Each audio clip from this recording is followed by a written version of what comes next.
नमस्कार दोस्तों, चर्चा देश की इस यूट्यूब चैनल में आपका स्वागत है। राहुल गांधी ने रायबरेली सीट से पर्चा भर दिया है। लोकसभा चुनाव इंटरेस्टिंग हो चुका है।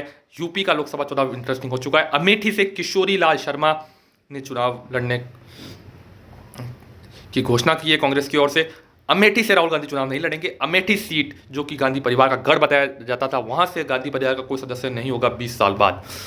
मतलब 20 साल से वहाँ गांधी परिवार का ही सदस्य था कांग्रेस की ओर से। 2004 में राहुल गांधी, 2009 में राहुल गांधी, 2014 में राहुल गांधी सांसद है। इससे पहले सोनिया, राजीव गांधी, इसके पहले संजय गांधी भी सांसद रहे। बहुत ही बड़ी सीट अमेठी की कांग्रेस ने, गांधी परिवार ने छोड़ दिया। किशोरी लाल शर्मा वहाँ से उम्मीदवार होंगे। किशोरी लाल शर्मा के बारे में बताएं तो 40 साल से वो अमेठी में एक्टिव है, चुनाव लड़वाने का काम कर रहे हैं। राजीव गांधी के साथ काम किया, सोनिया गांधी के साथ काम किया, प्रियंका गांधी के साथ काम किया, राहुल गांधी के साथ काम किया। गांधी परिवार के लॉयलिस्ट हैं, उन्हें टिकट दिया गया है। वैसे पंजाब के रहने वाले हैं, लुधियाना के रहने वाले हैं। किशोरी लाल शर्मा स्मृति ईरानी के खिलाफ चुनाव लड़ेंगे। अमेठी से चुनाव नहीं लड़ने पर राहुल गांधी पर बीजेपी ने हमला बोला है। प्रधानमंत्री नरेंद्र मोदी ने कहा है डरो मत, भागो मत, जो कि उनका भारत जोड़ो यात्रा का एक नारा था, उसी को उनके खिलाफ यूज़ किया गया है। तो दोस्तों, ये है इस इलेक्शन की बात। अब राहुल गांधी ने पर्चा भर दिया है रायबरेली से। राहुल गांधी ने रायबरेली से आखिर पर्चा क्यों भरा? क्या उन्हें वायनाड से जीत हार का डर है? एनी राजा, जो कि डी राजा की पत्नी है, कम्युनिस्ट पार्टी की नेता है, उन्होंने कहा है कि वायनाड से राहुल गांधी हारने जा रहे हैं। वायनाड से एनी राजा उम्मीदवार है। हालांकि उन्होंने कहा है कि वो रायबरेली से जीते, मुझे कोई दिक्कत नहीं है, उन्हें शुभकामनाएं, लेकिन वायनाड से वो हारेंगे। तो क्या डर है राहुल गांधी को कि उन्होंने रायबरेली से पर्चा भरा? लेकिन कुछ लोग कह रहे हैं कि अखिलेश यादव का दबाव था, इंडिया गठबंधन के जो सदस्य हैं। अखिलेश यादव ने एक शर्त रखी थी चुनाव टिकटों की घोषणा से पहले, जब वो इंडिया गठबंधन में आने वाले थे, कि राहुल गांधी को यहाँ लड़ना होगा यूपी में रायबरेली से। तो हो सकता है अखिलेश यादव का दबाव हो। एक और इसकी वजह बताई जा रही है कि वो रायबरेली को किसी भी हालत में छोड़ना नहीं चाहते थे। रायबरेली गांधी परिवार का गढ़ है। आपको बता देते हैं, सोनिया गांधी 20 साल से यहाँ सांसद रही है। हालांकि उनका जो जीत का मार्जिन है वो बहुत कम हुआ है। 2004 से 2009 में कम हुआ, 2014 में और कम हुआ, और 2019 में तो और भी कम हुआ। तो ये बात है। और इस बार तो यहाँ पे रायबरेली में बसपा का उम्मीदवार भी है। पिछली बार बसपा का कोई उम्मीदवार नहीं था, सपा बसपा गठबंधन था। इस बार यहाँ पे टक्कर जरूर होगी दिनेश प्रताप सिंह और राहुल गांधी की। प्रियंका गांधी चुनाव नहीं लड़ रही है। कहा गया है कि वो संचालन में व्यस्त है। हालांकि संचालन में सब व्यस्त हैं, लेकिन अब पता नहीं कुछ लोग कह रहे हैं कि सोनिया गांधी नहीं चाहती प्रियंका गांधी आगे बढ़े, कॉम्पिटिटर बने राहुल गांधी की। वो अमेठी से लड़ती है, रायबरेली से लड़ती, और वो लोकसभा में पहुंच जाती तो राहुल गांधी से अच्छा बोलती है प्रियंका गांधी। ये कहा जा रहा है, अंदर की खबर है, लेकिन ऐसा कोई कंफर्म नहीं है। रॉबर्ट वाड्रा जो घूमते फिर रहे थे कि हम भी चुनाव लड़ना चाहते हैं, उन्हें किसी ने भाव नहीं दिया परिवार में। राहुल गांधी और सोनिया गांधी ने उनकी कोई नहीं सुनी। और राहुल गांधी रायबरेली से, किशोरी लाल शर्मा अमेठी से चुनाव लड़ रहे हैं। प्रियंका गांधी चुनाव नहीं लड़ रही है फिलहाल, लेकिन कहा जा रहा है अगर वायनाड और रायबरेली दोनों राहुल जीत जाते हैं तो रायबरेली की सीट शायद प्रियंका गांधी के लिए खाली कर दें राहुल गांधी। शायद उपचुनाव हो अगर जीत जाते हैं दोनों सीट। तो ये तो चलिए आने वाला समय बताएगा क्या होगा। लेकिन रायबरेली से ये ब्रेकिंग न्यूज़, इस वक्त की बड़ी खबर ये है। अब दोस्तों, इस इलेक्शन की बात करें तो 2 चरण हो चुके हैं। पहले चरण में 65 और दूसरे चरण में भी लगभग इतनी ही वोटिंग हुई।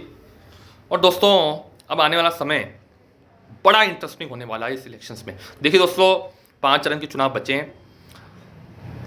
क्या क्या होता है आने वाले समय में, जैसे कि घोषणा पत्र की पहले बात कर लेते हैं दोनों पार्टियों की। कांग्रेस ने अपनी घोषणा पत्र में अग्निवीर, 30 लाख सरकारी नौकरी, 5 गारंटीज़ दी है कांग्रेस की ओर से। 5 न्याय गारंटीज़ दी गई है, श्रमिक गारंटीज़ दी गई है। गरीब महिला को 1 लाख रुपए हर घर दे ये गारंटी दी है। इसके अलावा इंटर्नशिप का वादा किया गया है युवाओं से, बेरोज़गार युवाओं से। इसके बाद कांग्रेस की ओर से संसद में, सुप्रीम कोर्ट में कई संशोधन की बात की गई है। कई वादे इस तरह से कांग्रेस ने किए हैं, गारंटीज़ दी है अपनी। कांग्रेस के घोषणा पत्र पर कई विवाद भी हो गए। अभी वो संपत्ति समान अधिकार से बांटने की बात कांग्रेस ने की थी अपने घोषणा पत्र में, उसको तोड़ मरोड़ दिया। वैसे ये राजनीति में ऐसा होता ही है। और बीजेपी की ओर से कहा गया कि कांग्रेस आपका मंगलसूत्र से छीन लेगी, और उसको मुस्लिम लीग से जोड़ दिया गया। पता नहीं क्या क्या कहा गया, लेकिन कांग्रेस ने इसमें सफाई दी है कि समान बंटवारा होना चाहिए सभी, जो कि इकोनॉमी है उसका। अब ये देखिए क्या होता है इसमें। ये तो अब इस पर कांग्रेस क्लियर करेगी सब चीज़ें। बीजेपी पर कांग्रेस हमलावर है, उसका कहना है संविधान बदल देगी बीजेपी ने इसका साफ साफ खंडन किया है कि किसी भी हालत में संविधान नहीं बदला जाएगा। अब देखते हैं क्या हो रहा है। इलेक्शन इसी तरह चल रहा है, मुद्दों की बात कमी हो रही है, और बेरोज़गारी, महंगाई, विज्ञान, की बात कोई कर नहीं रहा है। विकास की बात हालांकि प्रधानमंत्री नरेंद्र मोदी 2047 में भारत को विकसित राष्ट्र की बात कर रहे हैं, और जो बीजेपी का जो घोषणा पत्र है दोस्तों, उसमें भी कई वादे किए गए हैं, जैसे कि यूसीसी लाने का, भारत को तीसरी बड़ी अर्थव्यवस्था बनाने का, 3 करोड़ घर बनाने का, और मुफ्त अनाज की योजना चालू रखने का, जो रोजगार के नए अवसर लाने का, कई तरह के इस तरह के वादे किए गए हैं बीजेपी की ओर से दोस्तों। तो ये थे दोनों पार्टियों के घोषणा पत्र, कांग्रेस और बीजेपी का ये घोषणा पत्र। आपको कैसा लगा? अब बीजेपी ने घोषणा तो काफ़ी की है, और बीजेपी इस बार सत्ता में आएगी तो कई बड़े फैसले लेगी। पीएम मोदी ने साफ साफ कह दिया था कि ये जो अगला फेज़ उनका अगला टर्म होगा वो बड़े फैसलों का टर्म होगा। अब देखते हैं इस इलेक्शन में आगे क्या होता है दोस्तों। बीजेपी की ओर से जो स्टार कैंडिडेट्स हैं वो अरुण गोयल हैं मेरठ से, उनको चुनाव लड़ाया गया है। कंगना रनौत को चुनाव लड़ाया गया है। कंगना रनौत के खिलाफ विक्रमादित्य सिंह कांग्रेस से चुनाव लड़ेंगे, जो कि प्रतिभा सिंह के बेटे हैं। इसके अलावा कन्हैया कुमार, जिन पर जेएनयू में भारत तेरे टुकड़े उस तरह का नारा बीजेपी जो उन्होंने लगाया था वो विवादों में आए थे, उस तरह की उनकी छवि बन गई थी। उनको टिकट देकर कांग्रेस ने शायद गलती करी है। ऐसे आदमी को टिकट नहीं देना चाहिए। पहले तो ऐसे आदमी को कांग्रेस लाती है और फिर कहती है कि बीजेपी उसको देशद्रोही की छवि बना रही है, और इससे तो देखिए देशद्रोही की छवि बनेगी अगर आप ऐसे लोगों को पार्टी में लाएंगे जो ऐसे ऐसे नारे लगाएगा, तो यही होने वाला है। उन कन्हैया कुमार को टिकट क्यों दिया गया है मनोज तिवारी के खिलाफ, मुझे समझ नहीं आया। और वो बिहार से भागलपुर से लड़ रहे थे, अब यहाँ पे आ गए हैं। तो पप्पू यादव जी ने भी अपना निर्दलीय नामांकन भर दिया था मीसा भारती के खिलाफ। इंडिया गठबंधन में बिहार में झगड़ा हो गया था। ममता बंगाल में टीएमसी जो है उनकी पार्टी, वो कांग्रेस को बी टीम बटाती है। तो इंडिया गठबंधन में बिखरा हुआ है सब कुछ, इतना आसान नहीं है। और वोटिंग का मुझे सुस्ती जरूर है। कांग्रेस का कहना है कि बीजेपी सरकार के खिलाफ नाराजगी है, लोग वोट देने नहीं आ रहे हैं। बेरोजगारी, महंगाई, अग्निवीर ये मुद्दे बता रही है। कांग्रेस कह रही है इलेक्टोरल बॉन्ड्स का मुद्दा है, ये मुद्दे हैं, इन मुद्दों पर बात नहीं हो रही है। कांग्रेस का ये कहना है कि मीडिया पूरी तरह से बीजेपी का है। हालांकि कांग्रेस के भी काफ़ी लोग हैं, रवीश कुमार जैसे, जो कांग्रेस की बात करते हैं, कांग्रेस का एजेंडा चलाते हैं। तो मीडिया वाले बीजेपी का एजेंडा चलाते हैं, सब अपना अपना एजेंडा चला रहे हैं। कोई न्यूट्रल नहीं है, कोई इस मुद्दे की बात नहीं कर रहा है इस इलेक्शन में दोस्तों, मतलब न्यूट्रल होकर बात नहीं कर रहा है। लेकिन अब इस इलेक्शन में दोस्तों आने वाले समय में हम क्या उम्मीद कर सकते हैं? देखिए 5 फेज़ का इलेक्शन अभी बाकी है। लगभग 190 सीट पर वोटिंग हो चुकी है। राजस्थान में वोटिंग पूरी हो चुकी है। तमिलनाडु में वोटिंग पूरी हो चुकी है। तमिलनाडु में बीजेपी को काफ़ी होप है कि अन्नामलाई वहाँ के नेता हैं, इस बार वहाँ पे बीजेपी ग्रोथ करेगी, ऐसी उन्हें उम्मीद है। प्रधानमंत्री नरेंद्र मोदी अब अपना नामांकन करेंगे। गांधीनगर से राजनाथ, माफ़ कीजिएगा, अमित शाह ने नामांकन कर दिया है। राजनाथ सिंह ने लखनऊ से नामांकन कर दिया है। अभी इलेक्शन आगे बढ़ रहा है। मुख्यमंत्री जो अरविंद केजरीवाल है दिल्ली के, उनको भी जमानत मिल सकती है। अभी फाइनल नहीं हुआ है ये। दिल्ली का जो चुनाव है 25 तारीख को है, 25 मई को शायद, और अब 4 जून को नतीजा आएंगे। देखिए बीजेपी 400 पार नहीं होने जा रही है, ये आप लिख कर रखिए। एनडीए गठबंधन नहीं होने जा रहा है, कोई लहर नहीं है, ये पता चल गया है। 2 चरण के जो चुनाव हुए हैं इसमें 5 चरण के चुनाव और हैं। लहर किसी भी हालत में बीजेपी की नहीं है, ये तो दिख रहा है। शायद उन्हें उस तरह का मंदिर का फ़ायदा नहीं मिला जिस तरह की उम्मीद कर रही थी, या तो उनसे 370 का फ़ायदा नहीं मिला। अब उनके जो विरोधी हैं वो कह रहे हैं कि बीजेपी वाले कश्मीर से क्यों नहीं लड़ रहे चुनाव, कश्मीर घाटी की सीटों से बीजेपी वाले चुनाव नहीं लड़ रहे हैं, 370 की बात कर रहे हैं।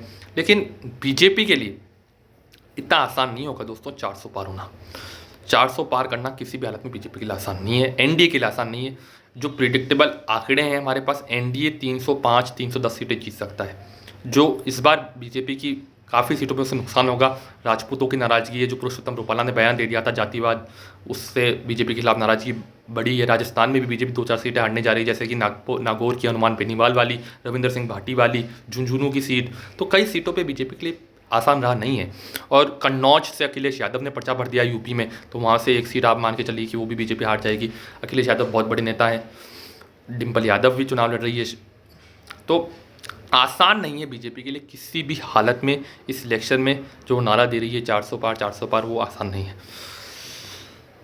इसके अलावा दोस्तों क्या बीजेपी 400 पार कर पाएगी? एनडीए 400 पार कर पाएगा, माफ़ कीजिएगा, बीजेपी की तो 370 की बात करती है। लेकिन एनडीए और बीजेपी मेरे हिसाब से 300-325 सीटें जीतेगी, और इंडिया गठबंधन टक्कर जरूर देगा, लेकिन सत्ता में आने की उसकी कोई संभावना अभी तक नहीं लग रही है। अब इलेक्शन में कुछ भी हो सकता है। लेकिन 2 फेज़ की जो वोटिंग हुई है सुस्ती है, माहौल में कोई गर्माहट नहीं है, और 5 चरण के इलेक्शन अब भी बाकी है। देखते हैं 5 चरण में क्या होता है, क्या वोटिंग परसेंटेज बढ़ेगा। लेकिन लोगों को वोट जरूर करना चाहिए, दुनिया का सबसे बड़ा लोकतंत्र है।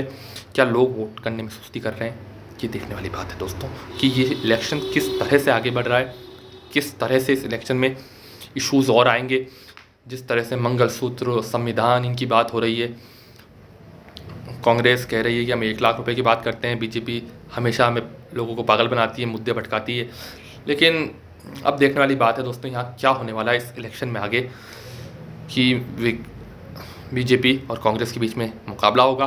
और अब इन इलेक्शंस में 4 जून को क्या होगा और उसके बाद अगर कांग्रेस हारती है तो उसके लिए बहुत बुरी हालत होने वाली है दोस्तों। गांधी परिवार की साख पूरी तरह से खत्म होने वाली है। और रायबरेली से अगर राहुल गांधी हार जाते हैं इलेक्शन तो बहुत ही बुरी हालत राहुल गांधी की होगी और प्रियंका गांधी पर ज़्यादा शायद विश्वास होगा लोगों को।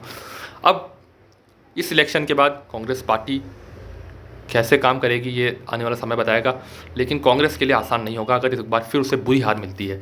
क्या सम्मानजनक 100 सीटें कांग्रेस ला पाएगी, 150 सीटें ला पाएगी, यह बहुत बड़ा सवाल है। क्या बीजेपी सचमुच 350 360 सीटें ला पाएगी, एनडीए 400? मुश्किल है, लेकिन हो सकता है एक लहर हो बीजेपी की। लेकिन अभी तक तो कोई लहर नहीं दिख रही है, ना सत्ता के पक्ष में ना सत्ता के खिलाफ।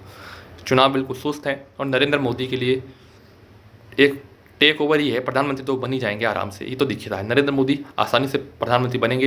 विकसित भारत की बात करें, नरेंद्र मोदी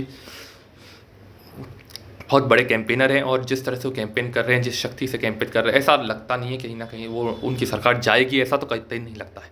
अब क्या होगा इस इलेक्शन के बाद पता चलेगा। आप बात बताइए, कैसा लग रहा है आपको इलेक्शन, कैसा माहौल लग रहा है? जय हिंद, जय भारत।